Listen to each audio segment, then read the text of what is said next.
안녕하세요. 한양대학교 학생보안팀 아이스월의 웹해킹 강의를 맡고 있는 19학번 김현수입니다. 이번 웹해킹 1주차의 주제는 HTTP입니다. 이번 강의에서 다룰 내용은 다음과 같습니다.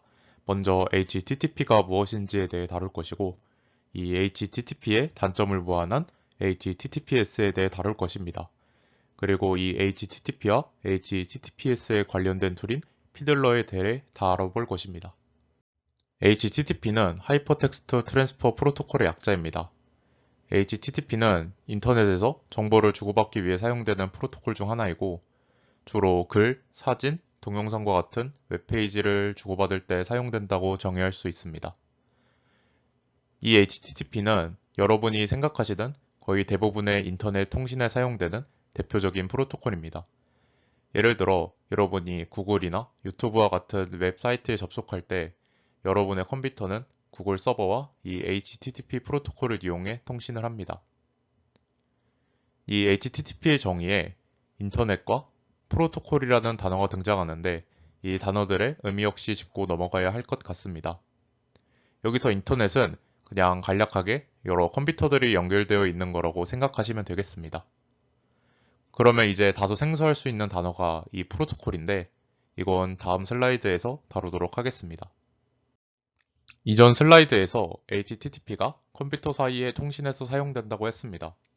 이는 어떻게 보면 사람과 사람이 대화를 하는 것과 비슷해 보이는데요.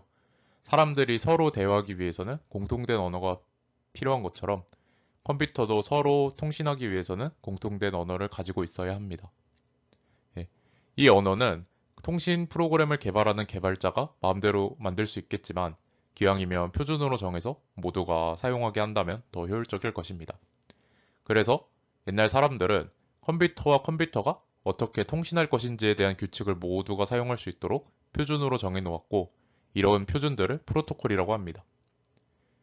이 프로토콜에는 이번 강의에서 다루는 HTTP뿐만이 아니라 메일을 주고받는 프로토콜이라든지 전화를 거는 프로토콜이라든지 이런 여러 가지 규칙들이 존재합니다.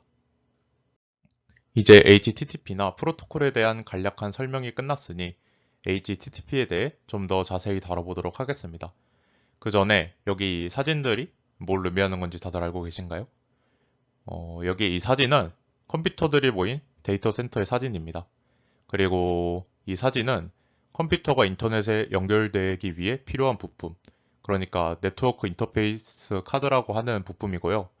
그리고 이 사진은 내부 네트워크를 구축해서 여러 컴퓨터가 하나의 통로로 외부망에 접속할 수 있게 하는 장치, 그러니까 공유기인데 아마 지금 이 강의를 보고 계신 분들 중 몇 분은 이런 것들을 처음 보셨을 겁니다. 그리고 아마 대부분이 이 기계들이 어떤 원리로 어떻게 동작하는지는 모르실 겁니다. 예, 그러니까 이제 이런 의문점이 들 수도 있습니다. 아까 슬라이드에서 HTTP가 컴퓨터와 컴퓨터 사이의 통신에 이용되는 규칙이라 했는데, 그럼 이제 HTTP를 배우려면 컴퓨터와 컴퓨터 사이의 통신에 사용되는 이런 장비들의 작동 원리를 알아야 하는 것이 아닌가. 예, 맞습니다. 결국 우리가 배우는 프로그래밍은 컴퓨터한테 일을 시키는 거니까 언젠가는 이런 기계적인 부분들에 대해서도 알아야 합니다. 하지만 지금 당장은 몰라도 됩니다. 그게 왜냐하면 예, 아마 지금 강의를 보고 계시는 새내기 분들은 지금 막 소입설에서 파이썬을 배우고 계실 겁니다. 예, 지금 이 파이썬 코드는 키보드로 입력을 받다가 그러니까 인풋으로 키보드에서 입력을 받다가 계획 문자가 입력이 되면 이를 다시 화면으로 출력해주는 코드입니다. 이제 이 코드와 관련된 기계들을 봅시다. 이제 여러분들이 키보드로 입력을 하면 당연히 키보드로 신호가 가겠죠? 그리고 이제 이 신호가 컴퓨터 메인보드로 전달이 될 거고 또 이 메인보드에서는 뭔가 작업을 하다가 이를 CPU로 보내고 또 이제 CPU에서도 뭔가를 하다가 출력을 해야겠다 싶으면 메인보드 신호를 보내고 그리고 이제 메인보드에서는 또 뭔가 처리를 하다가 연결된 모니터에 신호를 보내고 그럼 이제 이 모니터에서는 받은 신호대로 몇 번 픽셀에 불이 들어오게 하고 아무튼 일일이 나열하기도 어려울 정도로 많은 일들이 생길 겁니다. 하지만 우리가 이 파이썬 코드를 짜면서 이런 것들을 다 생각하고 짜는 건 아니죠. 우리는 이 부품들이 어떻게 동작하는지 하나도 모르지만 이 키보드로 입력을 받고 모니터로 출력을 한다는 코드를 이렇게 쉽게 짤 수 있습니다. 즉, 여기 input 함수라든지 프린트 함수가 어떻게 구현되어 있는지는 중요하지 않고 이 두 함수를 어떻게 쓰는지만 중요한 겁니다. 예, 그러니까 이 별로 궁금하지 않은 컴퓨터의 동작 원리들을 요 프린트와 인풋이라는 함수 내부에 숨기고 프로그래머인 우리한테는 얘네들의 사용법, 그러니까 인터페이스만 제공을 해주는 거죠. 그렇다면 우리는 이 구현들은 모르더라도 이 사용법만 보고 쉽게 코딩을 할 수 있게 됩니다. 제가 앞에서 계속 얘기한 게 추상화라는 개념인데 이 추상화는 복잡한 무언가를 단순하게 쓸 수 있게 만드는 거라고 생각하시면 쉬울 것 같습니다. 예, 물론 아직 파이썬에 있는 함수 개념을 안 배우셨을 수도 있긴 한데 그래도 아까 같은 뭐 현실적인 예시보다 코드로 보는 게 더 쉬운 분도 있을 수 있으니 이걸로 추상화 예시를 좀 들어보도록 하겠습니다. 예를 들어서 여러분이 파이썬으로 뭐 우리 학교에 강의 동영상을 다운받는 프로그램을 만들고 싶다고 가정을 합시다. 그런데 이제 다운로드를 받을 때 화면에 얼마나 진행되고 있는지도 출력을 하고 싶어요. 그럼 이제 이 기능을 구현하면 위처럼 12줄 정도의 코드가 나옵니다. 그런데 이제 이 코드를 여러분보다 더 초보, 그러니까 파이썬이라는 것을 오늘 처음 본 사람한테 설명해야 된다고 생각해 보세요. 이게 어떻게 보면 제 입장이 되는 건데 좀 막막하겠죠? 뭔가 설명해야 되는 게 맞잖아요. 여기 미드는 뭐고, 뭐 여기 if는 뭐고, 여기 어디야, 이 라이트는 뭐고, 또 이 이터 콘텐츠는 뭐고, 어쩌고저쩌고 이런 식으로 이 세부 구현들이 아까 제가 설명했던 기계에 해당하는 부분, 그러니까 별로 궁금하지 않은 것들입니다. 그런데 이 함수의 가장 중요한 거, 그러니까 핵심이 뭐예요? 학교 동영상을 다운받는 거죠? 그럼 이제 이렇게만 설명하는 거죠. 이 다운로드란 함수에 동영상 주소하고 저장된 위치를 입력하면 여기로 다운로드가 돼. 그리고 중간에 진행 상황도 나오고. 예, 이렇게 어떤 원리인지 길게 설명하지 않아도 이 기능에 대한 설명을 하면 이 기능을 쓸 수는 있죠. 이제 이런 게 추상화인데 제가 설명을 하던 HTTP도 이거와 똑같습니다. 아까 제가 보여드렸던 장비들은 여기 네트워크 인터페이스라는 부분에 속합니다.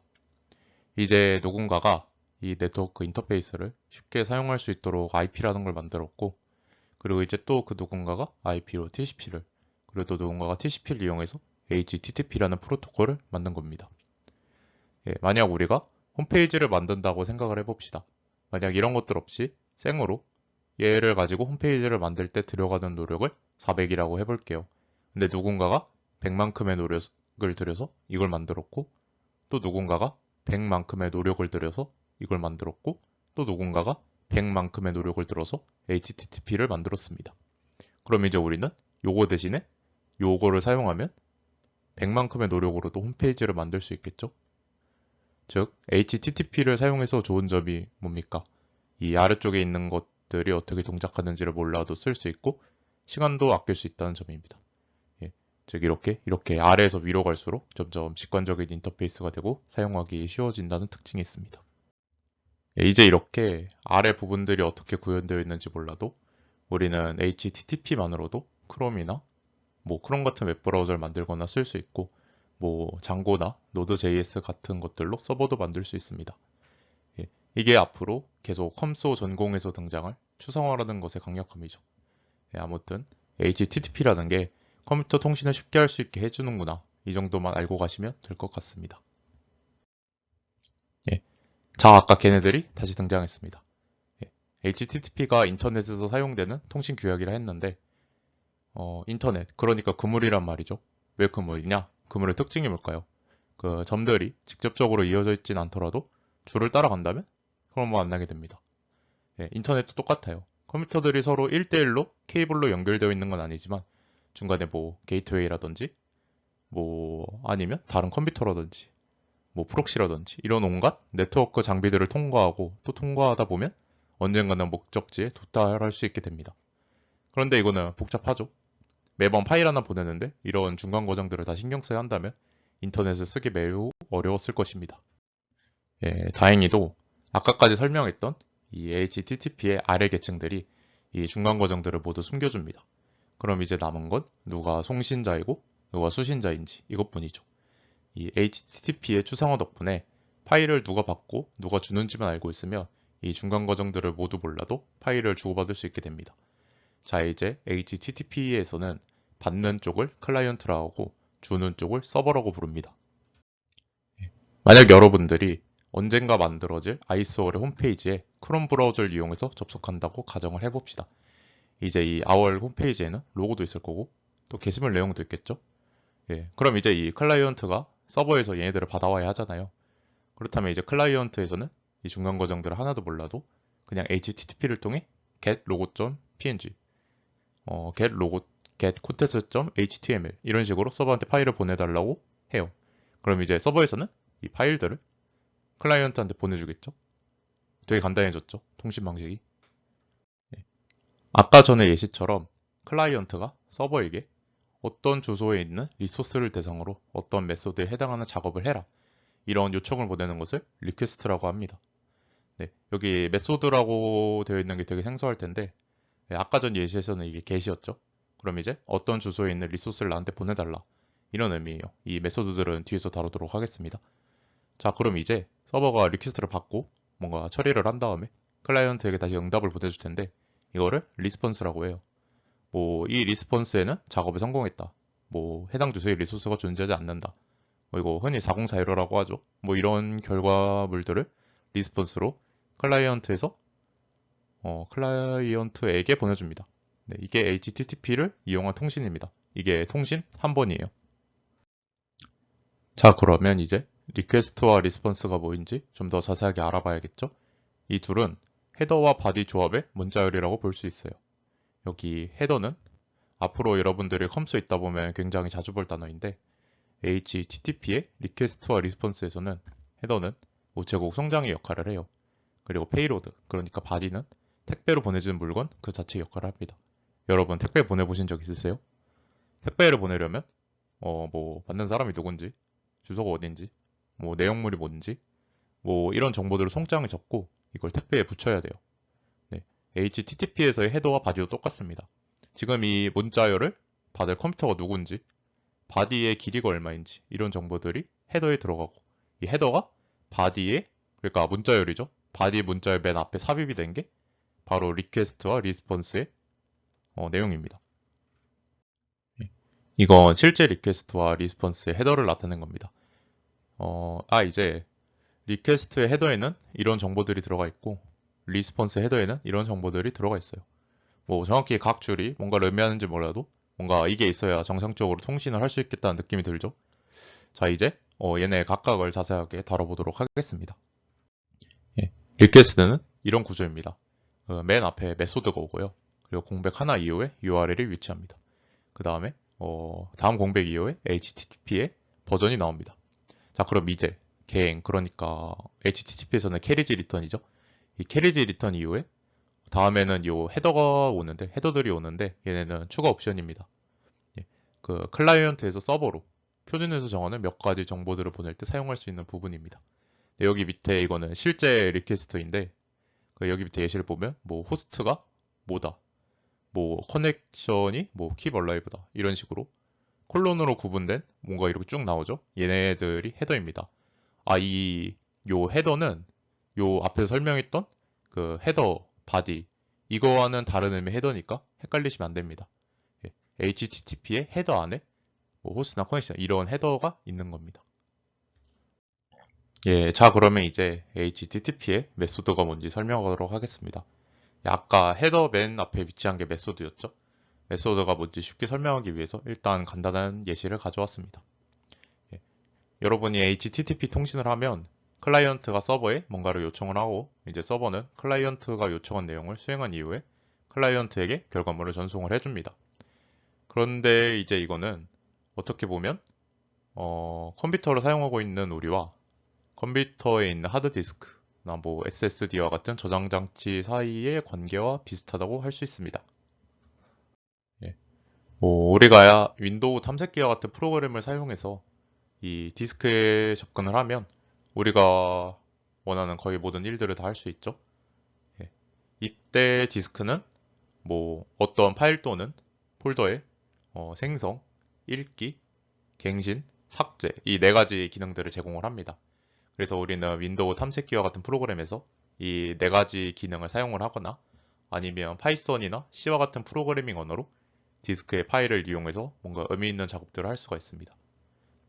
이제 HTTP 메소드는 이런 디스크에서 제공하는 것과 비슷하게 이런 기능들을 그 개발자가 직접 구현할 수 있도록 해줍니다. 예. 그래서 일반적으로 이 메소드들은 이런 의미로 사용이 되는데요. 뭐 get은 해당 파일을 보내라. 뭐 post는 거기로 뭔가를 보내겠다. 뭐 put은 뭐 파일을 이걸로 교체해라. delete는 뭐 이걸 지우겠다 등등 이런 게 있죠. 예. 물론 이게 강제되는 건 아니에요. 뭐 여러분이 만약 서버 개발을 하는데 난 딜리트를 받았을 때 생성을 해주고 싶어. 이러면 해도 되기는 해요. 물론 굉장히 추천되지 않는 방식이긴 하죠. 예. 그리고 또 뭐 이게 뭐 실제로 이런 기능이 따라 정해져 있는 게 아니라 그냥 이게 리퀘스트에 얘가 들어가 있으면 서버가 이런 기능을 해주겠다 이거기 때문에 꼭 그렇게 강제되는 건 아니라고 알고 있습니다, 저는. 예. 근데 이제 뭐 그리고 또한 옛날 사이트 그러니까 뭐 우리 학교의 홈페이지라든지 뭐 그노보드 같은 옛날 게시판 프레임워크라든지 이런 것들은 대부분 get과 post만 사용하는 걸로 알고 있어요. 예. 그러니까 꼭 이런 메소드들을 다 사용해야 한다는 건 아닙니다. 물론 다 알면 좋겠지만 예. 그냥 아 이런 것도 있구나 이 정도만 보고 넘어가시면 될 것 같고요. 뭐 이것 말고도 다양한 메소드들이 있는데 그건 이 아래에 있는 링크에 들어가서 보시면 좋을 것 같습니다. 예. 요 모질라 데벨로퍼 사이트가 되게 정리가 잘 되어 있으니까 여기 들어가셔서 공부를 하시면 되게 도움이 되실 겁니다. 예, 다음으로 설명할 것은 파라미터인데요. 예, 혹시 인터넷을 사용하다 뭐 여기 있는 요 링크처럼 여기에 물음표 뒤에 물음표와 앰퍼센트가 많이 나오는 이런 URL을 보신 적이 있지 않나요? 예, 여기처럼 이렇게 이 물음표 뒤에 그 앰퍼센트로 연결이 된 이 집합을 파라미터라고 합니다. 예, 이제 이 파라미터 하나는 이런 식으로 파라미터 이름과 는 파라미터의 값 이런 식으로 이루어져 있습니다.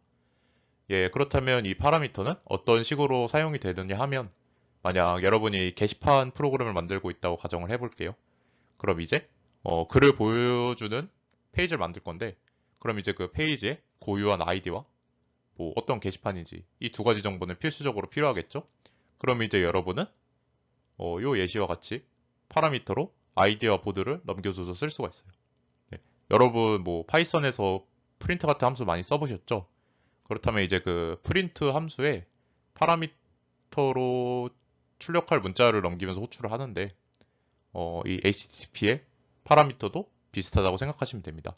뭐 같은 페이지에 뭐 이런 조건들을 걸어서 함수 호출하는 것처럼 어떤 페이지에 이런 식으로 조건을 걸어서 보여주고 싶으면 요런 파이썬이 아니라 뭐 이 파라미터 기능을 사용하시면 되는 겁니다. 얘 이제 앞에서 그 리퀘스트는 어느 정도 설명을 했으니까 이제 리스폰스로 넘어가도록 하겠습니다. 이제 리스폰스도 리퀘스트 어느 정도 비슷해요. 다만 헤더의 맨 윗줄이 좀 다릅니다. 일단 버전이 맨 앞에 오고요. 그 다음으로 스테이터스 코드라는 것이 옵니다. 그리고 나머지 헤더나 바디 뭐 이런 것들은 리퀘스트하고 똑같습니다. 뭐 예시를 들자면 뭐 여기처럼 리스폰스가 온다면 성공적으로 파일이 보내졌다는 뜻이고 여기 뒤에 파일이 오겠죠. 그렇죠. 예, 그렇다면 이제 여기 밑에 바디 부분에 파일의 내용이 첨부가 온 겁니다. 예, 물론 이걸로만은 잘 안 오고요. 그 실제로 오는 리스폰스를 보면 뭐 이런 식으로 일단 성공했다는 건 똑같죠. 뭐 지금 요 파일의 타입이 뭔지, 뭐 파일의 언어가 뭔지, 그리고 세쿠키라는 것도 오는데 이거는 좀 뒤에서 설명을 할게요. 뭐 콘덴스 렌즈 이런 걸로 파일의 길이가 얼마인지 이런 것도 같이 옵니다. 그 아까 그 리스폰스를 설명할 때 스테이터스 코드라는 게 등장을 했는데요. 이제 그거에 대해서도 좀 더 부연 설명을 하도록 하겠습니다. 예. 그 클라이언트에서 서버에다가 리퀘스트를 보내면 이제 서버가 그 리퀘스트를 처리를 하고 리스폰스를 보내잖아요. 그래서 이런 식으로 정상적인 거를 주고받으면 되게 이상적인 상황인데 이제 뭐 물론 대부분은 클라이언트가 제대로 된 리퀘스트를 보내겠지만 뭐 가끔씩은 엉뚱한 리퀘스트를 보낼 수도 있을 겁니다. 뭐 개발자의 실수일 수도 있고요. 뭐 아니면 악의적인 해커가 해킹을 시도하고 있는 거일 수도 있겠죠. 예. 그래서 아무튼 이런 비상식적인 그러니까 비정상적인 요청도 그대로 들어버리면 그 보안 취약 증거 같은 문제점이 생길 수 있습니다. 뭐 이런 식으로 뭐 패스워드 파일을 보내달라 했는데 진짜로 패스워드 파일을 보내버리면 문제가 되겠죠. 뭐 아니면 이런 요청을 받았을 때 프로그램이 뻗어버리면 그것도 큰 문제가 되겠죠. 예. 그래서 이거를 해결하기 위해 사용되는 것이 이 스테이터스 코드입니다. 예. 아까 말씀드렸던 것처럼 클라이언트가 리퀘스트를 보낸다고 서버가 항상 그 리퀘스트를 처리해 주는 것은 아닙니다. 이제 이 클라이언트는 신용할 수 없는 대상이니까 이 서버에서는 내부에서 몇 가지 조건 검사를 필수적으로 해야 됩니다. 네, 이제 여기 나온 예시처럼 그 클라이언트에게 지금 권한이 있어서 해당 리소스에 접근할 수 있는지, 또 클라이언트가 그러니까 클라이언트가 달라한 리소스가 서버에 있는지도 확인을 하고 지금 서버가 제대로 동작하고 있는지 이런 것도 체크를 해봐야겠죠. 이런 것들을 체크한 뒤에 아무 문제가 없다면 이제 정상적인 리퀘스트를 보내주면 됩니다. 그렇다면 문제가 있다면 어떻게 해야 될까요? 가장 간단한 방법을 생각해 본다면 그 문제가 있는 리퀘스트는 전부 무시해버리면 됩니다. 드랍해버리면 되는데 하지만 이러면 좀 큰 문제가 생겨요. 왜냐? 그 HTTP는 클라이언트와 서버가 한 번씩 통신을 주고받는 방식으로 동작을 한다고 아까 말씀을 드렸죠. 그런데 이제 클라이언트가 서버에 리퀘스트를 보냈는데 리스폰스가 안 왔어요. 그러면 클라이언트 입장에서는 굉장히 당황을 하겠죠. 그럼 이제 클라이언트는 그 리스폰스를 받을 때까지 계속 잘못된 리퀘스트를 계속 보낼 거예요. 이거는 좀 비효율적이죠. 즉, 클라이언트가 자신이 보낸 리퀘스트에 어떤 문제가 있는지 파악을 하고 그것을 해결할 기회를 줘야 됩니다. 이때 사용되는 것이 스테이터스 코드입니다. 예, 이런 식으로 리스폰스의 맨 첫 줄에 스테이터스 코드가 등장을 합니다. 예, 많이 알려진 것들을 소개해 보자면 뭐 정상적으로 처리되었으면 200, 뭐 권한이 없으면 300, 뭐 서버에 리소스가 존재하면 400, 뭐 서버가 지금 상태가 좀 메롱하면 503 이런 식으로 스테이터스 코드가 존재를 합니다. 그럼 이제 클라이언트에서는 이거를 받고 어떻게 처리를 하면 될까요? 일단 리스폰스를 받고 나면 이 스테이터스 코드를 제일 먼저 확인을 해요. 그럼 이제 이게 뭐 200이면 자기 할 일 다시 하러 가면 되고 뭐 아니라면 스테이터스 코드가 알려주는 대로 리퀘스트의 내용을 고쳐서 다시 전송을 하면 됩니다. 이렇게 서버가 잘못된 리퀘스트로부터 자기 자신을 보호하고 또 클라이언트에게 잘못된 리퀘스트를 고칠 기회를 주기 위해 사용되는 것이 이 스테이터스 코드입니다. 예, 이제 HTTP의 설명이 거의 다 끝났습니다. 예, 이제 HTTP에 있는 그 쿠키라는 개념에 대해 설명을 할 건데요. 일단 이 쿠키가 도대체 왜 필요한 건지부터 설명을 해보도록 하겠습니다. 예, 여러분들이 컴스에서 앞으로 계속 코딩을 할 텐데 이제 여러분들이 만들 프로그램이라든지 뭐 함수라든지 이런 것들은 크게 이 스테이트풀한 방식과 스테이트리스한 방식 이렇게 두 가지로 나눌 수가 있습니다. 이제 이 스테이트풀한 방식을 보자면 뭐 여러분이 next number 이런 함수를 만들었다고 가정을 해봅시다. 이게 뭐 하는 함수일까요? 처음엔 0을 리턴했다가 이제 호출할 때마다 1씩 증가하면서 리턴을 하는 함수겠죠? 그러면 예, 이게 무슨 의미일까요? 예, 함수에 입력한 건 세 번 모두 똑같죠? 아무것도 입력을 안 했죠? 근데 결과값이 계속 달라지고 있어요. 이게 무엇을 의미하냐면 이 프로그램의 어딘가에 이 next number라는 함수의 상태를 저장해 놓았다는 것을 의미를 합니다. 뭐 구현을 생각해 보자면 함수 외부에 뭐 카운트란 변수를 두고 이걸 1씩 증가시키면서 리턴을 한다 이런 거겠죠. 즉 이 stateful이라는 방식은 그 함수 호출 자체가 프로그램의 상태를 변화시켜서 그 같은 입력을 주더라도 다른 결과가 나올 수 있다. 이 방식을 stateful한 방식이라고 합니다.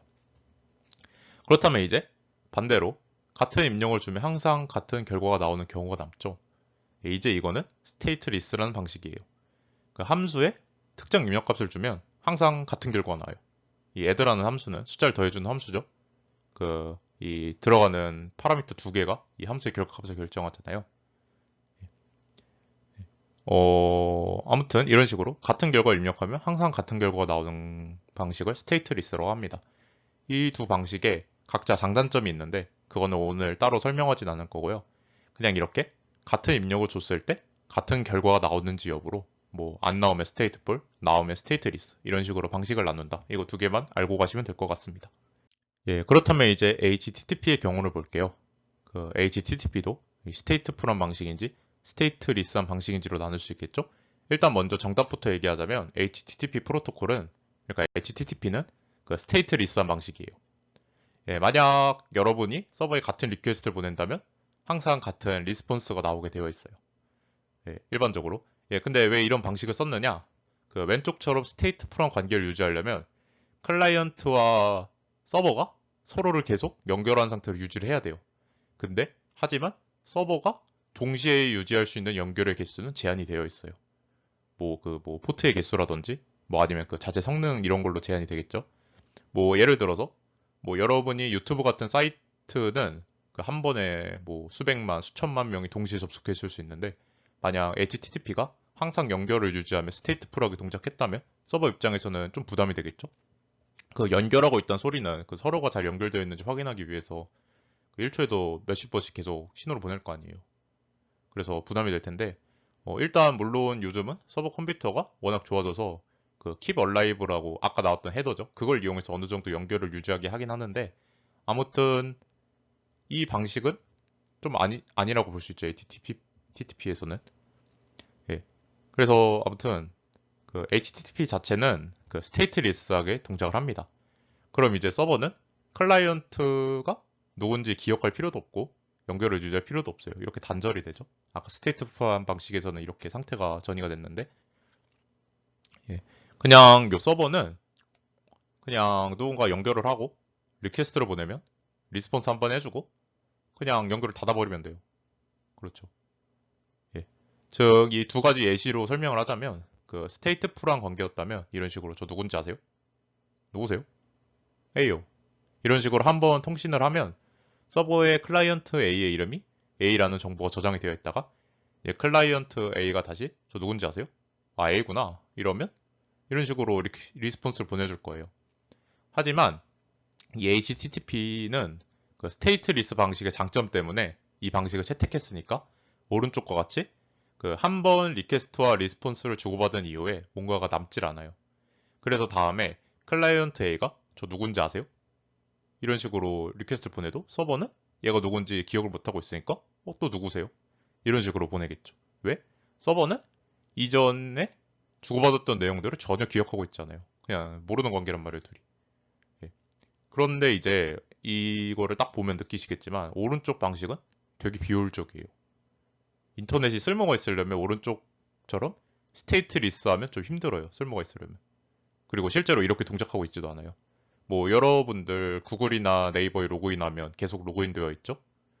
분명히 위에 주소창은 google.com, 네이버.com으로 똑같은데 이상하게 서버는 내가 누군지 다 알고 있고 내 개인정보도 알고 있고 내가 주고받은 메일도 기억하고 있어요. 그래 스테이트풀하다는 의미죠. 이게 어떻게 가능하냐면 예. 아까 예시와 달라진 게 뭐죠? 그 아까 스테이트풀한 예시에서는 이 클라이언트 A의 이름이 A라는 정보가 서버 내부에 저장이 됐어요. 그런데 이번에는 클라이언트의 내부에 저장을 해놓을 거예요. 뭐 클라이언트가 뭐 내 이름이 A다 이런 식으로 보내면 서버에서는 너의 이름은 A다 이걸 저장해 놔라 이런 의미의 리스폰스를 보내요. 그럼 이제 클라이언트 A는 서버가 보낸 그러니까 이제부터 이걸 쿠키라고 할 건데 이 쿠키를 자기 브라우저 내부 저장소에 저장을 하고 있다가 이제 앞으로 이 서버에다가 리퀘스트를 보낼 일이 생기면 항상 이 쿠키를 그 헤더에 포함해서 보내줘요. 그러면 이제 서버는 저 누군지 아세요? 뒤에 내 이름은 A다. 이런 쿠키가 들어가 있으니까 너 이름은 A다. 이런 식으로 동작을 할 수 있죠. 이런 식으로 구현을 해놓으면 서버에서는 그냥 입력에 맞게 출력을 한 건데 사용자 입장에서는 아 서버가 나를 기억하고 있구나. 이런 착각을 불러일으킬 수 있죠. 이제 이 서버가 클라이언트 컴퓨터 내부에 저장하는 데이터 이거를 저희는 쿠키라고 부를 겁니다. 예. 그리고 꼭 이런 방식이면 서버가 스테이트 리스트 할 이유도 없죠. 이제 클라이언트들은 쿠키를 보내서 나의 네임이 무엇이다 이렇게 계속 알려줄 거니까 서버 내부의 데이터베이스에다가 뭐 이 네임이라는 쿠키 값을 기준으로 데이터들을 저장해 놓을 수 있겠죠. 뭐 A의 개인정보라든지 아이디라든지 패스워드라든지 이런 것들을 저장해 놨다가 클라이언트에게 보내는 요 네임이라는 데이터에 맞춰서 그 서버 내부에 있는 데이터베이스에서 값을 꺼내다 쓰면 스테이트풀하게 효율적으로 서버를 만들 수 있을 것입니다. 예, 아무튼 이 쿠키는 여러 용도로 사용이 될 수 있겠죠. 제가 아까 언급했던 것처럼 내가 누구인지 서버에게 알려주기 위해 사용할 수도 있고 또 간단한 개인 설정, 그러니까 뭐 내가 너네 홈페이지를 다크 모드로 쓰고 싶다. 이런 간략한 설정들도 클라이언트 내부에 저장해 놓을 수 있겠죠. HTTP라는 프로토콜 자체는 스테이트리스 하지만 그 위에서 동작하는 서버는 HTTP의 쿠키라는 기능 덕분에 스테이트리스하게 구현할 수 있고 스테이트풀하게 구현할 수도 있는 거예요. 즉 더욱 의미 있게 동작할 수 있고 개발할 때 여러 선택지를 주는 겁니다.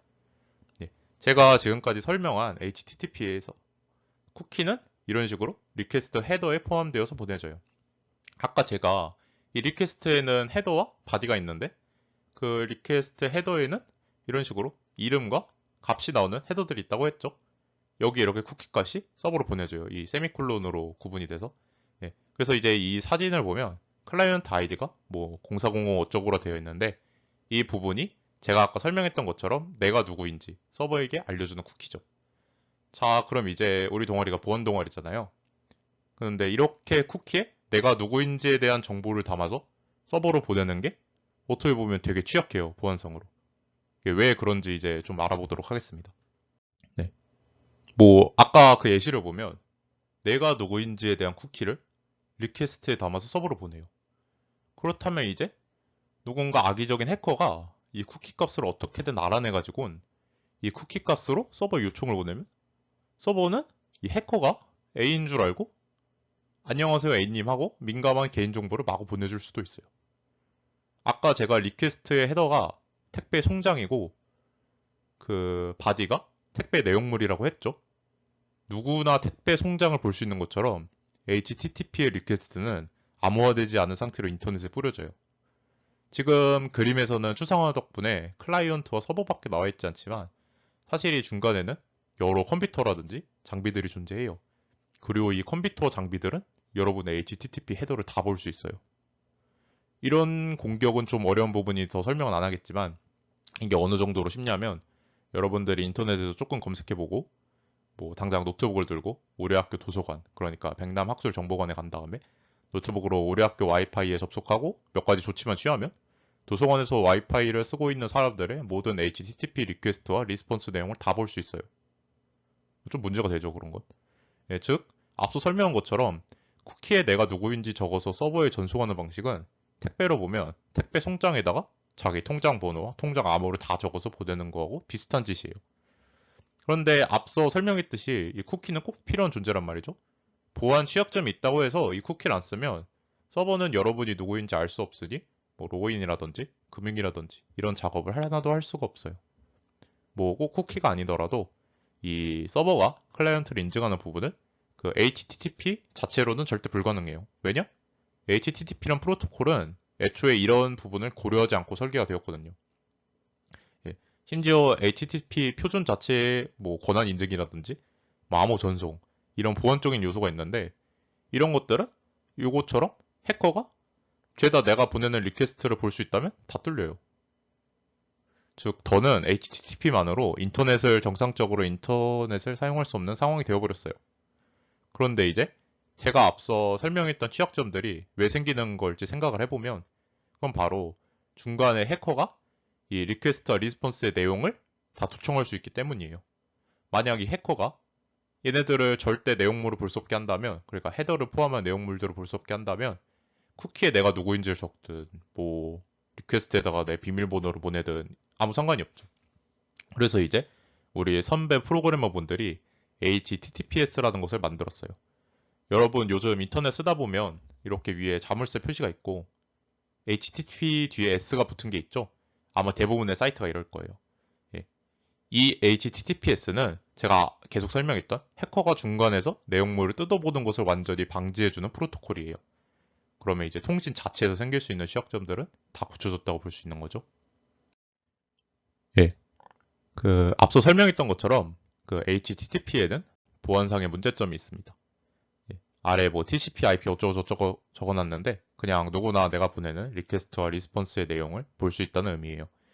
예, 아무튼 이런 문제점을 해결하기 위해서 통신 자체를 암호화하고 클라이언트와 서버가 서로를 인증할 수단을 만들자. 이런 생각으로 나온 것이 HTTPS라는 프로토콜입니다.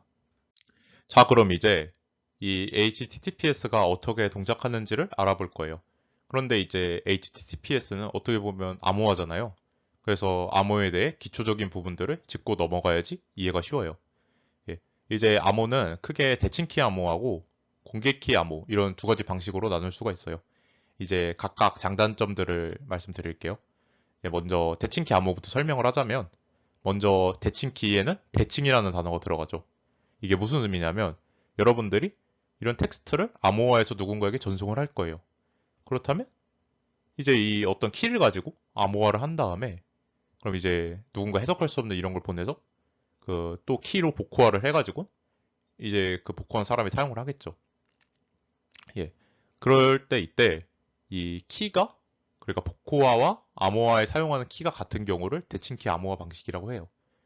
이때 이 방식은 속도가 굉장히 빨라요. 뭐 예시를 들어볼까요? 뭐 여러분이 이제 누군가에게 숫자를 전송한다고 생각을 해봐요. 그런데 이제 암호화 방식으로 그 10을 더하기로 했어요. 그럼 이제 누군가가 복호화를 하려면 10을 빼면 되겠죠? 그래서 누군가에게 100이라는 숫자를 보내기로 했으면 이제 거기다 10을 더해서 110을 보내면 되는 거예요. 받는 사람은 거기서 10을 빼서 110이라는 평면을 얻어내고요. 그리고 이제 중간에 있는 사람은 요 키가 10이라는 사실을 모르면 요 110이 원래 무슨 숫자였는지 절대 알아낼 수가 없죠. 그래서 이런 방식이 대칭키 방식이에요. 되게 간단하죠. 실제로 대칭키 암호 방식은 제가 말했던 예시처럼 뭐 더하기라든지 XOR이라든지 이런 매우 간단한 알고리즘만으로도 만들 수 있기 때문에 속도가 매우 빨라요. 예, 컴퓨터가 하는 작업 중에 두 수 더하는 것보다 빠른 게 있을까요? 별로 없겠죠? 예, 아무튼 이 대칭키 방식은 속도가 굉장히 빠르지만 단점도 존재해요. 바로 이 암호화와 복호화가 되는 키가 같기 때문에 두 사람은 서로의 키를 공유해야만 해요. 근데 여기서 또 문제가 생기죠. HTTP에서 대칭키 암호를 사용할 수 있을까요? 아니죠. 왜냐? HTTP는 그 중간에 해커가 모든 정보를 다 볼 수 있어요. 그렇다면 이제 키 공개하는 것도 볼 수 있겠죠? 그럼 이제 해커도 암호를 풀 수 있는 대칭키를 알고 있으니까 내용을 그냥 열어서 보면 돼요. 암호화를 하는 의미가 없죠. 아무튼 이 방식은 독단적으로는 HTTP에서 사용이 불가능해요. 네, 자, 그럼 이제 공개 키에 대해 설명을 할 건데 얘는 좀 복잡해요. 아까는 키가 하나였잖아요. 그런데 이제 공개 키 방식에서는 키가 두 가지예요. 하나는 복호화를 하는 쪽에서 개인 키라는 것을 생성을 해요. 그러면 이 개인 키는 그 복호화를 하는 쪽만 그 알고 있는 거예요. 절대 딴 곳에 유출을 안 하고. 그리고 이제 이 공개 키 생성 알고리즘이라는 수학 알고리즘을 이용해서 개인 키에서 그 공개 키라는 것을 만들어내요. 그럼 이제 요 알고리즘의 수학적 특성 때문에 신기한 특징이 생겨요. 어떤 거냐면 이 공개 키를 이용해서 암호화를 하면 그 개인 키를 이용해서만 복호화를 할 수가 있어요. 즉 공개 키는 암호화만 할 수 있는 키고 개인 키는 복호화만 할 수 있는 키예요. 그렇다면 이제 공개 키를 암호화하는 쪽에 전송을 해요. 공유를 해요. 그럼 이제 암호화하는 쪽에서 공개 키를 이용해서 암호화를 하고 복호화하는 쪽은 그 개인 키로 복호화를 해서 평문을 얻어내죠. 이 방식의 장점이 뭐냐? 바로 공개 키는 어차피 유출되어도 문제가 없다는 점이에요. 어차피 공개 키는 암호화만 할 수 있고 복호화는 못하니까 해커가 알아도 별 타격이 없죠. 그래서 누구나 볼 수 있도록 이 공개 키를 공유한다 해도 아무런 문제가 없어요. 왜냐? 복호화가 가능한 개인 키는 서버만 가지고 있으니까. 하지만 이 방식에도 단점은 있어요. 이 속도가 좀 느려요. 아까 대칭키는 더하기 수준으로 해결이 됐는데 얘는 암호화하는 것도 복잡하고 복호하는 것도 복잡해요. 예, 자, 그렇다면 이제 정리를 해봅시다. 이 HTTP 자체는 도청이 간단하니까 대칭키 암호를 사용할 수는 없어요. 하지만 통신의 모든 내용에 공개키 암호를 사용하자니 이건 너무 느려요. 예, 이제 대충 감이 잡히신 분들도 있을 텐데 그 둘의 장점만 가져올 수 있는 방법이 있어요. 바로 그 데이터의 통신 자체에는 대칭키 암호를 사용하고 이 암호를 공유할 때만 공개키 암호를 사용하는 것이죠. 그렇다면 이제 대칭키니까 빠르게 암호화와 복호화를 할 수 있고 대칭키는 공개키 암호를 이용해서 안전하게 공유가 되니까 대칭키의 단점이 완전히 사라지게 되죠. 중간에 해커가 이 통신 내용들을 도청한다 하더라도 이 전달되고 있는 대칭키는 어차피 공개키 방식으로 암호가 되어 있으니까 해커는 대칭키를 절대 알아낼 수 없고요. 그리고 그 대칭키로 암호화되는 내용은 뭐 역시 대칭키를 모르고 있으니까 해커는 절대 알아낼 수가 없겠죠. 아무튼 이런 식으로 굉장히 안전한 통신 방식을 구현해놨는데 이게 HTTPS예요. 예, 앞서 설명했던 것처럼 HTTPS에서는 이런 방식들을 사용해서 여러분의 리퀘스트와 리스폰스를 암호화해서 안전하게 전송을 해요.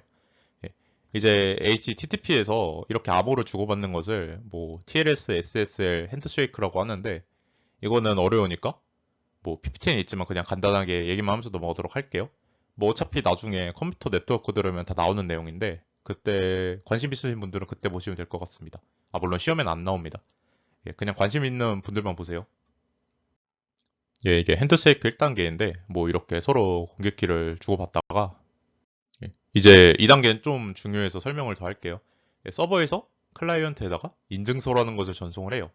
이건 다들 몇 번 보셨을 거예요. 아마 여러분들이 가끔 HTTPS로 된 사이트 들어가 보면 인증서 오류라는 게 뜰 때가 있어요. 그럼 이제 이게 인증서 전송 부분에서 그러니까 이 부분에서 문제가 생긴 거예요. 뭐 여러분들이 구글에 접속하는데 구글 서버에서 보낸 인증서가 알고 보니까 구글의 인증서가 아니에요. 그럼 이게 무슨 의미죠? 지금 나와 통신하고 있는 상대가 구글이 아니라는 의미죠. 그럼 이제 통신을 강제로 끊어버려요. 왜냐? 이건 가짜니까. 가짜랑은 이런 암호화된 통신을 하면 안 되잖아요. 그래서 아예 끊어버리는데, 예. 그래서 크롬에서 가끔 등장하는 연결이 뭐 비공개로 설정되어 있지 않습니다. 뭐 보안 인증서에 문제가 있습니다. 이런 오류들이 바로 이 단계에서 문제가 생겨서 나오는 오류예요. 이제 아까 인증서를 통해서 공개 키를 다 주고받았으니까, 이제 대칭 키를 만들어요. 예, 대칭 키 다 만들었으면 이제 그냥 그걸로 정보를 주고받으면 끝이죠. 그 실제로 통신하는 거를 보면 이런 식으로 암호화를 해요. 그냥 참고용으로 넣어둔 사진이에요. 예. 자, 앞에서 계속 지루하게 이론 얘기만 했는데 이제 실습을 진행해 보도록 하겠습니다. 예. 그 HTTP를 분석할 수 있는 도구는 엄청 많아요. 뭐 여기 제가 지금부터 설명을 하는 피들러도 있고 뭐 와이어샤크라든지 뭐 버프 스위트라든지 이런 툴들이 좀 많아요.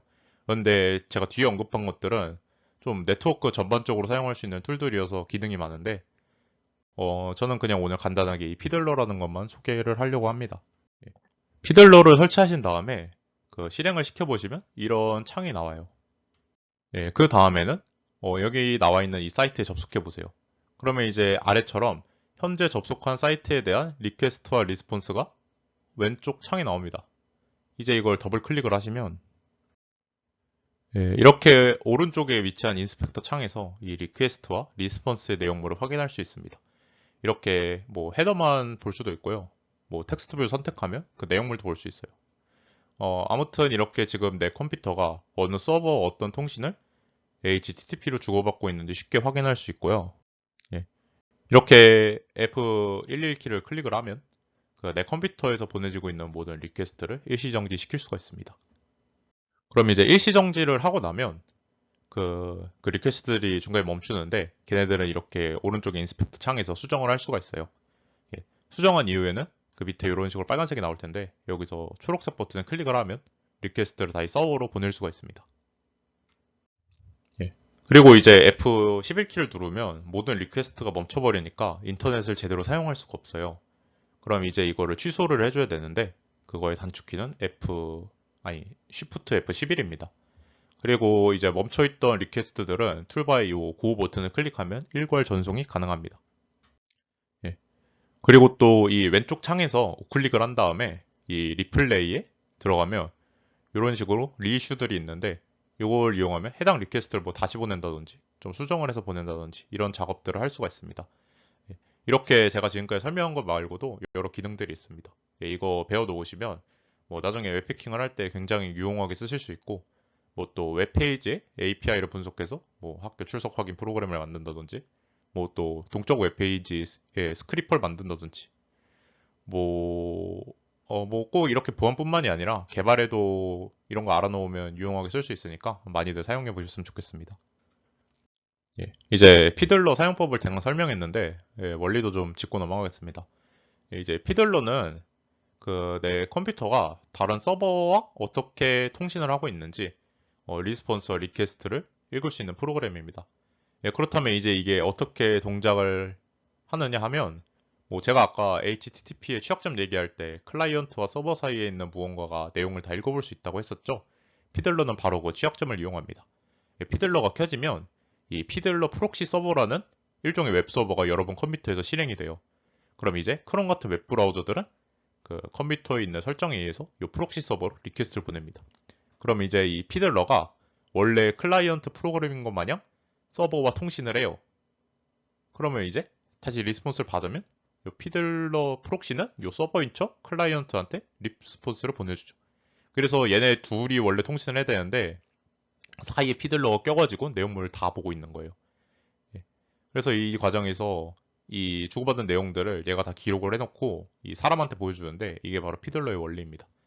근데 여기서 의문점이 드실 수가 있어요. 제가 앞에서 계속 HTTPS는 도청이 불가능하다고 했는데 지금 얘는 도청을 한다 했죠? 그렇죠. 피들러는 HTTPS를 도청한대요. 이게 말이 안 되는데 설명을 해드릴게요. 이 피들러 프록시라는 거는 그 예를 들어 이런 상황에서 뭐 자신이 구글인 것 마냥 클라이언트 프로그램을 속이고 HTTPS 통신을 해요. 즉 얘하고 얘가 그 아까 설명했던 그 공개키 암호로 대칭키를 공유하고 어쩌고저쩌고 하는 걸 얘네 둘이서 진행을 하는 거죠. 그럼 이제 얘는 또 얘랑 어쩌고저쩌고 하겠죠. 그러면 이제 아까 제가 핸드쉐이크 얘기하면서 그 인증서라는 것을 확인한다 했잖아요. 예. 근데 그 인증서가 바로 대칭키를 주고받을 때 사용되는 공개키예요. 즉 인증서는 위조가 불가능해요. 왜냐? 이 클라이언트에서 인증서를 이용해서 공개키 암호화를 해가지고 보낼 텐데 이제 이 인증서로 암호화한 거를 복호할 수 있는 개인 키는 구글 서버만 알고 있어요. 딴 사람은 절대 모르고. 그래서 어쩔 수 없이 이 피들러 프록시가 이 클라이언트가 보낸 내용물을 해석을 하려면 구글의 인증서가 아니라 자기 자신의 인증서를 보내야 돼요. 이걸로 암호화라고. 근데 여기서 또 무슨 문제가 생기느냐? 바로 이런 식으로 가짜 인증서로 가짜 서버를 만들어서 실제 그 사이트인 것 마냥 흉내내는 그 해킹 공격을 막기 위해서 우리 컴퓨터에는 신뢰할 수 있는 루트 인증서라는 저장소가 존재해요. 이제 이곳에는 공인된 인증 기관에서 뭐 구글의 인증서는 이것이다. 이렇게 확인받은 인증서만 저장이 되어 있어요.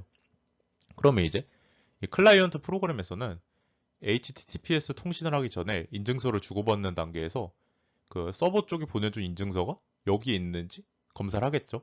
그래서 신뢰할 수 있는 거면 그 공개키로 통신을 하면 되고 아니라면 아까 제가 말씀드렸던 것처럼 아 이거 가짜 인증서 같은데 이거 가짜 사이트 같아 이런 식으로 경고를 띄우고 통신을 강제로 종료해버려요. 예. 그래서 이건 보안상 꼭 필요한 과정이죠. 하지만 우리는 공부하기 위해서 내 통신 내용을 도청을 하는 거잖아요. 그래서 저희는 이런 방식을 쓸 거예요. 예. 아까 그 문제가 되는 게 뭐였어요? 그 피들러 인증서가 여기 없어서 그랬잖아요. 그럼 여기에다 그냥 피들러 인증서를 넣어주면 돼요. 그러면 이제 클라이언트 프로그램은 인증서가 신뢰할 수 있는 거니까 좀 미심쩍더라도 이 피들러 프록시 서버를 google.com이라고 서버라고 생각하고 통신을 할 거예요. 예. 그래서 원래는 이 HTTPS 패킷을 도청하지 못하는 게 맞지만 우리는 컴퓨터의 관리자 권한을 이용해서 요 중요한 공간에다가 요 인증서를 저장함으로써 중간에 도청을 가능하게 만드는 거죠. 그렇죠. 예, 이제 제가 말했던 내용들을 그 피들러에서 어떻게 적용을 하냐면 먼저 이 피들러 위에 있는 툴스에서 이 옵션스를 클릭을 하시면 네, 이런 식의 창이 나옵니다. 예, 그럼 이제 여기서 HTTPS를 선택해 주시고 요 두 개 체크박스를 선택을 해주시면 예, 이런 식으로 무수한 경고가 우리를 반겨주게 됩니다. 예, 원래는 이런 거 뜨면 일단 아니오도를 생각부터 하셔야 되는데 예, 오늘은 이 경고가 무엇을 의미하는지 정확히 알고 뭐 아까 설명드렸죠. 그리고 우리가 얘네들은 제어할 수 있을 법한 보안 경고들이니까 얘를 다 눌러주겠습니다. 혹시 컴퓨터에다가 이상한 인증서를 깐 게 찝찝하시거나 이게 설치가 제대로 안 돼서 HTTPS가 피들러에서 제대로 보이지 않는다면 여기 아까 그 옵션 창에서 액션스를 선택해서 여러 작업을 하실 수가 있습니다.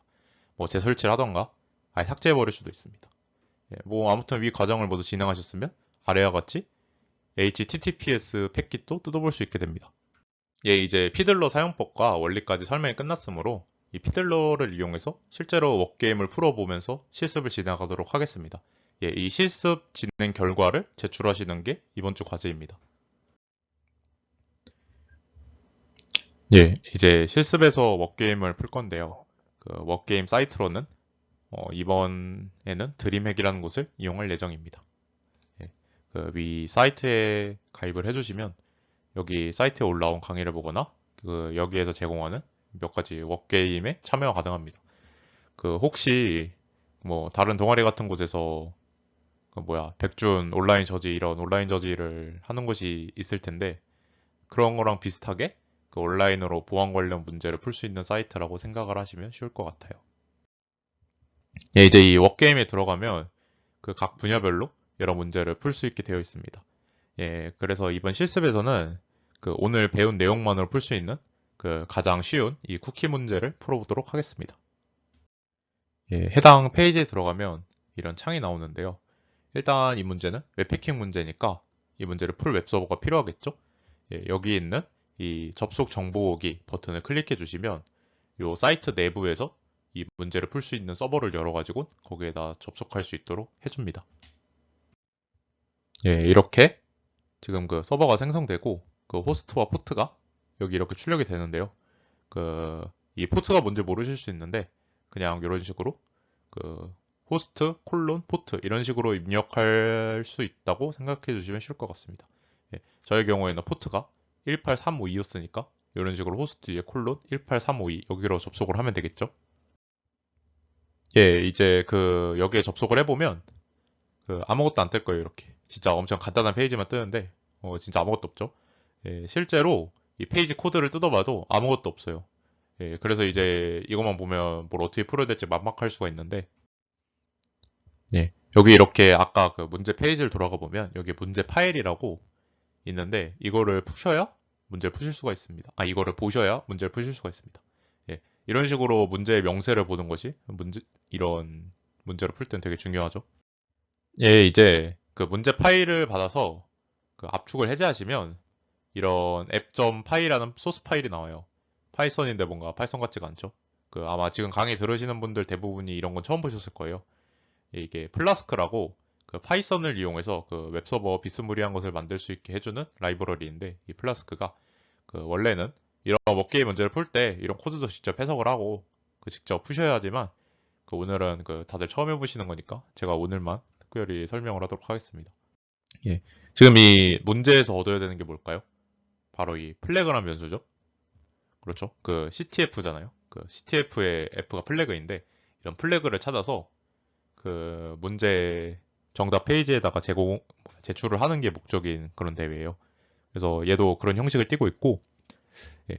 아무튼 이 일곱 번째 라인을 보면 그 서버 내부에 있는 플래그.txt란 파일을 읽어서 플래그 변수에 넣잖아요.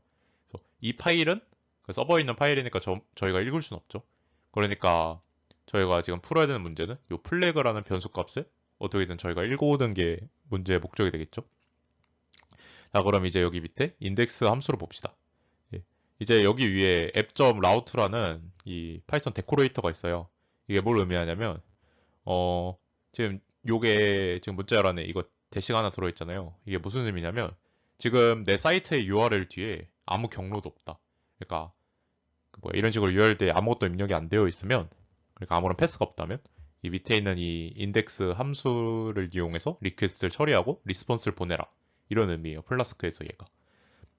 그래서 뭐 이제 이 함수 내분 이해하기 쉽죠? 뭐 만약 유저 네임이 있다면 유저 네임이 어드민이라면 그 플래그를 출력을 한다.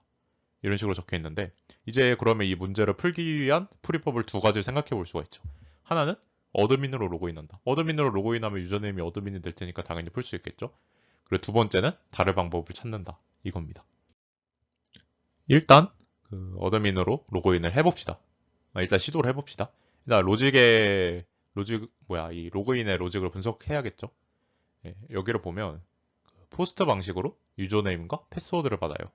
그리고 그 유저스 딕셔너리에 그 유저네임을 넣어서 해당 유저의 패스워드를 가져옵니다. 그런데 만약 여러분이 어드민으로 로그인을 한다면 어드민의 패스워드를 알아야겠죠? 근데 아까 나왔던 것처럼 어드민의 패스워드는 플래그예요. 그리고 그 플래그를 얻으려면 어드민으로 로그인을 해야 돼요. 뭔가 이건 답이 아닌 것 같죠? 그리고 이 코드를 보면 그 로그인하는 부분을 잘못 짰으면 여기서 취약점이 발생할 수 있는데 이 부분만 보면 뭔가 취약한 부분이 안 보여. 로그인 로직에. 이러면 이 로그인 함수는 그 공격 대상이 아닌 겁니다. 그럼 이제 다른 방법을 찾아봐야겠죠? 예. 그런데 이제 아까 그 인덱스를 보세요. 뭔가 미심쩍은 부분이 보이죠? 그 클라이언트가 보낸 리퀘스트에서 유저네임이랑 쿠키가 있다면 그것을 읽어와서 유저네임 변수에 넣어요. 그리고 이게 어드민인지 확인하죠? 이제 이걸 보시면 아까 제가 이론 강의에서 보여드렸던 그림 하나가 생각나실 거예요. 예, 바로 이 그림입니다. 아까 제가 그 해커가 쿠키 값을 읽고 그를 그대로 흉내내가지고 클라이언트 A인 척 한다고 했었죠. 이번 문제 풀이도 비슷해요. 해커가 어드민이 가지고 있을 법한 쿠키 값을 알아내고 저희는 그 서버의 소스 코드를 봤죠. 그 쿠키 값을 알아내고 이를 그대로 흉내내면 서버는 이 해커가 이 어드민 클라이언트라고 착각을 하고 플래그를 보내주겠죠. 그러니까 저희가 이제 얘의 입장이 되어보는 겁니다. 예, 물론 쿠키는 그 브라우저 내부에서도 수정을 할 수가 있어요. 뭐 자바스크립트라든지 아니면 크롬 확장 프로그램 같은 걸 이용해서. 예, 그래서 피들러를 사용하지 않고도 풀 수 있긴 한데 이번 실습에서는 그 피들러 사용법을 익히는 게 목적이니까 피들러를 사용해 보도록 하겠습니다. 예, 이 F12를 눌러서 모든 리퀘스트의 전송을 막은 다음에 문제 페이지에 다시 접속을 해주세요. 예, 그래서 그 멈춘 리퀘스트를 선택을 하시고 그 헤더 부분에다가 아무 헤더나 우클릭을 하시면 여기 이런 식으로 add 헤더가 뜨는데 이걸 통해서 헤더를 추가할 수가 있습니다. 예. 아까 쿠키는 쿠키 헤더를 통해서 전달된다 했었죠. 여기 오른쪽처럼 쿠키라는 헤더명을 입력을 하고 그 밑에다가 그 쿠키의 양식에 따라서 유저네임은 어드민이다 이런 식으로 입력을 해주시면 됩니다. 이제 피들러에서 Shift F11을 눌러서 리퀘스트가 다시 보내지게 하고 고 버튼을 눌러 멈춰있던 리퀘스트들을 모두 각자 서버로 보내주시면 아래처럼 문제 페이지에 문제 플래그가 출력되게 됩니다. 여기 DH 뭐 중괄호 어쩌고저쩌고 중괄호 닫기 이런 식으로 나오는 이 일련의 숫자와 문자가 나오는데 이런 걸 플래그라고 해요. 이게 보통 대회 이름이나 이런 거 뒤에 중괄호로 무작위한 숫자나 뭐 무작위한 문자 이런 게 나오는데 예. 아무튼 이 문제가 어떻게 풀린 거냐면 그 저희가 피들를 이용해서 쿠키 값에서 유저네임을 어드민으로 변조했기 때문에 서버가 그 쿠키를 보고 그 여러분을 지금 어드민이라고 착각을 해서 플래그를 보내준 겁니다. 문제에서 출력된 플래그를 복사해가지고 문제 명세 페이지에 플래그를 입력하세요. 이 부분에다가 입력을 해주시면 됩니다. 그리고 제출 버튼을 눌러주시면 오른쪽처럼 포인트를 획득했다는 알림이 나오게 됩니다. 이번 과제는 제가 실습에서 진행했던 내용을 따라 해당 쿠키 문제를 해결하는 것입니다. 제가 PPT에 올린 스크린샷처럼 그 플래그를 입력해 놓은 장면과 점수 획득 장면 이렇게 두 개의 스크린샷을 찍은 다음 이 아이스월 공식 이메일에다가 보내주시면 됩니다. 지금까지 들어주셔서 감사합니다.